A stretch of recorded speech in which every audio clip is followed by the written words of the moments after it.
jangan jajan nanti diare. Apakah virus itu ada di jajanan yang kita makan di pinggir jalan atau gimana sih, Dok? Ketika jajan, kita harus melihat-lihat. Lihat dulu nih abangnya. Diintip-intip dulu nih, abang jorok apa enggak gitu kan. Kalau main comot-comot aja ya. Abis megang uang, abis itu megang makanan, uang lagi gitu. Nah, jadi pada beberapa orang, makanan yang terlalu pedas, yang terlalu berminyak, yang terlalu asam atau terlalu banyak rempah, itu dia bisa diare. Atau kopi. Karena pada beberapa orang yang sensitif, minum kopi bisa diare. Dan hati-hati, diare itu kalau disertai dengan rasa demam, diukur suhunya naik, atau diarenya tidak kunjung henti, nggak membaik setelah 2 hari, atau di kotorannya ada darah, atau kotorannya itu berwarna kehitaman, atau kayak lengket-lengket kayak aspal gitu, atau ada nanahnya, atau disertai dengan rasa sakit perut yang luar biasa hebat. Serem, Dok. Iya. Nah, kalau ketemu tanda-tanda serem gitu, segera ke rumah sakit.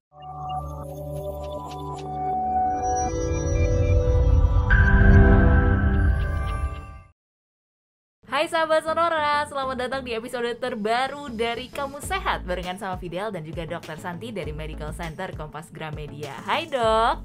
Hai Fidel. Halo sahabat Sonora. Apa kabar Dok San? Baik ya? Luar biasa baik. Wow, sering ikut seminar nih. Ditanya apa kabar, jawabannya luar dahsyat biasa. Gitu. Dahsyat, yes gitu kan. Pakai gaya. Hey, kita fokus bukan ngomongin kabar ya. Semoga Anda yang sedang nonton atau mendengarkan di podcast kabarnya baik-baik aja, lagi nggak kena berbagai penyakit termasuk diare, ya kan? Hari ini kita akan membahas mengenai diare, gimana sih cara pencegahannya, dan sebelumnya kita cari tahu dulu apa aja penyebab dari diare. Diare ini apa sih, Dok? Boleh dijelaskan terlebih dahulu? Iya, diare itu penyakit rakyat. Sebagian orang malah seneng kalau diare. Biar langsing katanya. Oh, langsing dadakan gitu kan. Padahal itu bukan metode melangsingkan tubuh yang baik ya. Karena diare membuat tubuh kekurangan cairan karena keluar, dan tidak hanya cairan tapi juga elektrolit. Diare itu kita definisikan sebagai buang air besar yang konsistensinya cair atau encer. Frekuensinya tuh dalam 1 hari 3 kali atau lebih. Berarti sering dengan konsistensi yang cair gitu, tidak padat ya. Nah, bisa disertai dengan mual, muntah, kembung, sakit perut, mules, sampai kadang-kadang kalau diarenya itu bertambah hebat, bisa disertai dengan tanda-tanda dehidrasi. Udah mulai rasa melayang ya, terus rasa haus, mulut kering, mata kering, lidah kering, kulit kering, buang air kecil sedikit dan jarang, atau malah bisa jatuh ke dehidrasi yang berat, benar-benar nggak ada urinnya. Waduh. Dan rasa haus kalau pada dehidrasi berat itu hilang. Oh wow, padahal kirain nih Dok, diare ya udah masalah pencernaan biasa aja gitu ya. Ternyata kalau tidak ditangani dengan baik bisa sampai ke dehidrasi yang akut begitu ya. Pada umumnya memang diare itu sembuh sendiri, penyakit ringan. Tetapi jangan disepelekan walaupun ringan. Karena yaitu takutnya dehidrasi. Kalau dehidrasi ujungnya kemana-mana, soalnya bisa sampai gangguan ginjal, bisa sampai bisa sampai meninggal. Jadi jangan dianggap sepele walaupun penyakitnya ya sederhana, diare doang gitu kan. Tapi dicegah, kalau bisa dicegah jangan sampai diare. Kalau nggak bisa dicegah, sudah terlanjur diare, dicegah jangan sampai terjadi hal-hal ikutannya. Dan hati-hati, diare itu kalau disertai dengan rasa demam, diukur suhunya naik, atau diarenya tidak kunjung henti, nggak membaik setelah 2 hari, atau di kotorannya ada darah, atau kotorannya itu berwarna kehitaman, atau kayak lengket-lengket kayak aspal gitu, atau ada nanahnya, atau disertai dengan rasa sakit perut yang luar biasa hebat. Serem, Dok. Iya. Nah, kalau ketemu tanda-tanda serem gitu, segera ke rumah sakit. Berarti diarenya bukan diare yang sederhana, bukan karena penyebab yang sepele gitu. Baiklah. Nah, tadi dokter udah sebut tentang penyebab. Kalau kita bisa cegah, ada baiknya kita cari tahu dulu penyebabnya apa aja sih dok kalau dari diare ini? Sebagian besar kasus diare itu disebabkan oleh virus. Sebagian kecil bisa bakteri, bisa parasit, bisa intoleransi makanan, bisa alergi makanan, bisa karena efek samping dari obat-obatan, atau merupakan gejala dari penyakit yang lain. Jadi misalnya orang hipertiroid, dia akan sering diare. Orang diabetes yang gulanya lagi tinggi, dia bisa sering diare. Demikian juga obat efek samping dari obat-obatan tertentu juga bisa bikin diare gitu. Jadi memang diare penyebabnya banyak banget. Kita mulai dari yang virus dulu deh dok. Ini kan katanya jangan jajan nanti diare. Apakah virus itu ada di jajanan yang kita makan di pinggir jalan atau gimana sih dok? Iya, memang mencegah diare itu kita harus bijaksana dalam memilih jajanan. Kadang-kadang bisa dimaklumi dengan kehidupan perkotaan yang demikian repot deh dok, kayaknya masak sendiri gitu kan. Mau nggak mau harus jajan. Belum lagi kalau anak kos yang nggak punya peralatan masak gitu. Shout out anak kos. Terus dok. Jadi ketika jajan kita harus melihat-lihat. Lihat dulu nih abangnya. Abangnya. Kita minta biodata dulu ya. Kayak makanan favorit, minuman favorit, bukan dong. Kata kenangan. Waduh, quotes favorit. Lihat abangnya apa yang diperhatikan dok? Bersih tidak. Jadi menggunakan APD apa ya? Kok heboh banget abang gorengan pakai APD. Menggunakan masker misalnya karena ini lagi masa pandemi. Terus ketika dia mengambil makanan, apakah dia menggunakan jari atau menggunakan alat capit makanan misalnya. Jadi diintip-intip dulu nih, abang jorok apa enggak gitu kan. Kalau main comot-comot aja ya abis magang uang, abis itu megang makanan, uang lagi gitu. Jadi makanan rasa duit. Terdengar seperti kaya tapi padahal penyebab diare gitu kan, makanan rasa duit ya. Terus selain abangnya, lihat tempatnya juga. Kalau tempatnya penuh dengan lalat, ada kecoa berkeliaran gitu, kadang tikus juga ada tikus atau kucing gitu. Itu merupakan tanda-tanda bahwa kita harus menjauh supaya terhindar dari diare gitu ya. Walaupun nggak pasti sih, maksudnya kita tetap ngotot jajan ya boleh-boleh aja, resiko tapi ini ada kaitannya sama ini juga nggak sih dok? Karena ini virus ya, berarti ada kaitannya sama imun tubuh juga nggak sih dok? Ya. Berarti kalau misalnya ada 2 orang makan di satu tempat yang sama, yang jorok itu ya dok, yang tadi dokter sebutkan, yang satu diare, yang satu enggak, itu bisa kaitannya sama imun. Tapi jangan, kata dokter Santi, badan yang fit, imunnya kuat, tidak akan kena virus. Mari kita jajan sembarangan. Bukan gitu ya. Konsepnya nggak gitu. Nah, terus selain tadi lokasinya, terus abangnya, lihat juga peralatan makannya. Kan kelihatan bagaimana cara dia mencuci piring, bagaimana cara dia menyimpan sendok dan sebagainya. Kalau misalnya cuci piringnya airnya aja udah keruh, nggak pernah diganti-ganti, embernya cuman kecil, cuman dicelup-celup gitu doang gitu. Ya, kelihatan bersih aja deh gitu ya. Jadi itu juga tanda-tanda kita harus menjauh. Terus kalau bisa, ini kan lagi masa pandemi nih, terkait juga, sebaiknya kita membawa alat makan sendiri. Jadi kalau mau jajan bawa piring sendiri atau bawa wadah tertutup sendiri, bawa sendok garpu sendiri, botol minum sendiri, supaya kita yakin dengan kebersihan alat-alat yang kita pakai. Terus pilih makanannya. Kalau tadi kan udah abang lokasi alat makannya, sekarang pilih makanannya. Harus yang kayak gimana dok? Sebaiknya memilih makanan yang panas. Supaya virusnya hilang. Bakteri dan virus itu sebagian besar, nggak semua ya, sebagian besar mati dengan proses pemanasan. Dan lebih baik kalau makanan itu langsung dimasak. Jadi kan ada yang aku pesen ini terus langsung dimasak on the spot gitu kan. Ada yang makanannya sudah jadi tapi dipanaskan terus. Nah di antara dua ini mana yang lebih baik? Lebih baik yang dipesan langsung dimasak.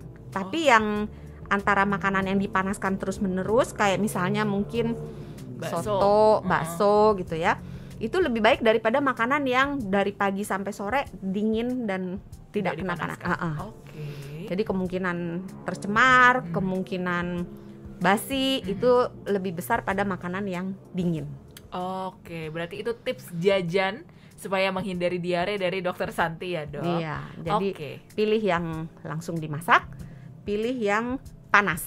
Oke, nah terus tadi kan dari sisi virus, Dok. Tadi ada juga dokter menyebutkan intoleransi. Maksudnya gimana, Dok?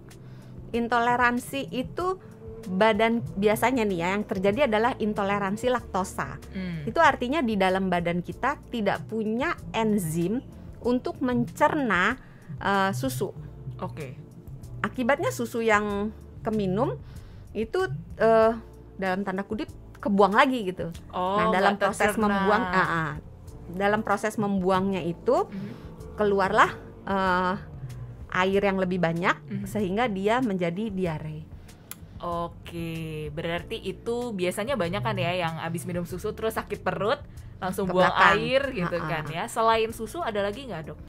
Sebetulnya itu per pribadi sih ya, beda-beda. Tapi yang paling sering dijumpai memang susu. Oke. Dan satu lagi kan yang alergi. Kalau alergi makanan itu juga sama per pribadi. Jadi bisa aja misalnya saya alergi kacang misalnya. Kalau saya makan kacang saya langsung gatel-gatel, sesak napas, bisa diare, bisa tidak. Tapi biasanya disertai dengan yang lain-lainnya, nggak cuma proses di saluran cerna aja. Nah ya pencegahannya jangan makan sesuatu yang kamu tidak tahan, yang intoleran atau yang alergi terhadap makanan itu. Oh, berarti kalau misalnya memang Anda tiba-tiba mengalami diare gitu ya, bisa dicari tahu dulu ya, Dok, makan apa tadi, terus di-track gitu ya. Makanya buat jurnal makanan. Itu selain membantu kita menjaga berat badan, itu juga membantu kita menentukan ini nih karena apa, bener nggak sih ini, jangan-jangan gue nggak tahan ini gitu. Jadi itu bisa digunakan alat bantu berupa jurnal makanan. Tapi ada juga beberapa orang yang sering nih, pernah nggak Fidel nih makan misalnya soto atau bakso yang pedes banget, kasih cukanya banyak banget, setuju. Besoknya mencret gitu kan, ya kan, pernah kan. Nah jadi pada beberapa orang makanan yang terlalu pedas, yang terlalu berminyak, yang terlalu asam atau terlalu banyak rempah, itu dia bisa diare. Atau kopi. Karena pada beberapa orang yang sensitif, minum kopi bisa diare. Berarti pilih-pilih makanan Anda. Kalau memang ketika selesai makan tiba-tiba nggak enak perutnya, Dok, langsung ke belakang diare, ternyata silakan dicari tahu penyebabnya apa, kemudian dihindari ya, Dok. Iya. Apalagi, Dok, berarti jaga kebersihan sebelum makan, cuci tangan. Jadi cuci tangan nggak cuma masa pandemi aja.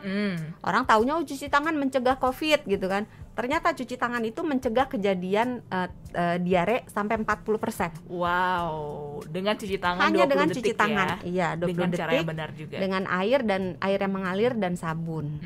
Oke, itu buat Anda yang biasanya nggak sempat masak, kemudian lebih memilih jajan, pilih makanannya, pilih tempat makannya, kalau bisa dibawa sendiri dan lihat abangnya kayak apa gitu ya, kata Dokter Santi. Tapi kan ada, Dok, saya nggak jajan, Dok, tapi kok saya diare, saya masak sendiri loh padahal. Nah itu bisa terletak pada macam-macam kesalahan. Kita bahas dari pertama ya, milih bahan bakunya.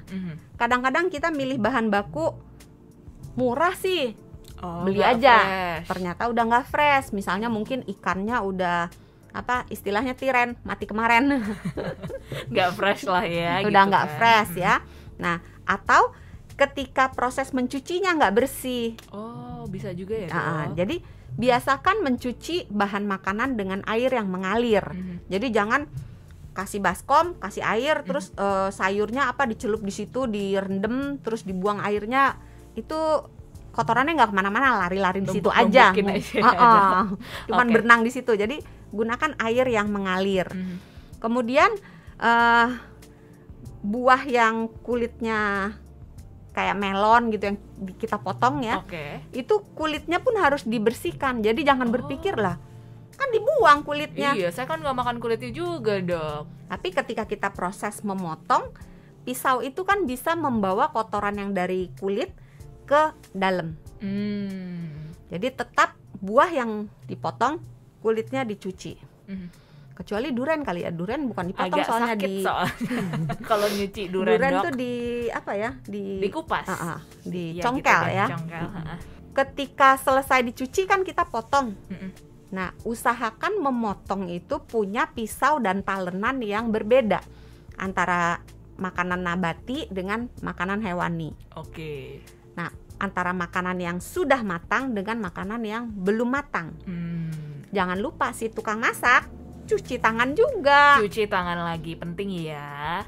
Sebelum memasak atau ketika proses memasak, dia akan berpindah dari menangani bahan makanan yang mentah ke menangani bahan makanan yang matang. Itu harus cuci tangan. Sesudah masak, cuci tangan lagi. Memang kelihatannya merepotkan, tapi ingat, cuci tangan menurunkan 40% kejadian diare. Banyak kan? Nah, setelah itu ketika proses memasak, itu biasakan masaknya itu tuh sampai mateng semuanya. Jadi kalau masak daging, mateng semuanya. Dan anjuran dari WHO juga terkait dengan COVID, bukan hanya terkait dengan diare. Kita harus makan makanan yang matang secara menyeluruh. Jadi jangan mentah atau setengah matang, sementara jangan dulu. Tapi kalau untuk diare, makanan yang matang seluruhnya itu lebih aman dibandingkan dengan makanan yang mentah. Kemudian udah cucinya udah, motongnya udah, masaknya udah, nyimpennya. Kadang-kadang ibu-ibu suka males masak. Sekali masak langsung buat pagi, siang, sore. Makannya berapa kali, Fidel?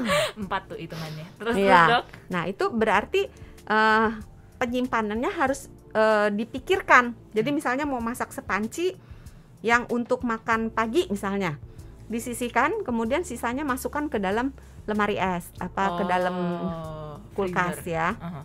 Nah, yang sudah keluar ini sekali keluar dihabiskan gitu. Jadi jangan disisain lagi buat ntar siang.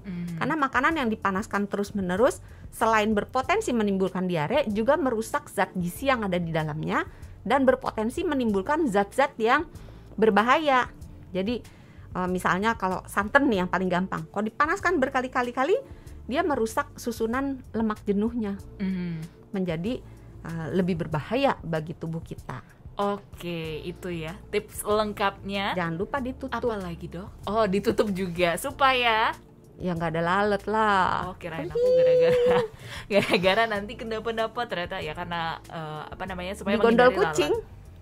Betul juga. Dapurnya outdoor ya, Dok, tiba-tiba ada kucing masuk ya.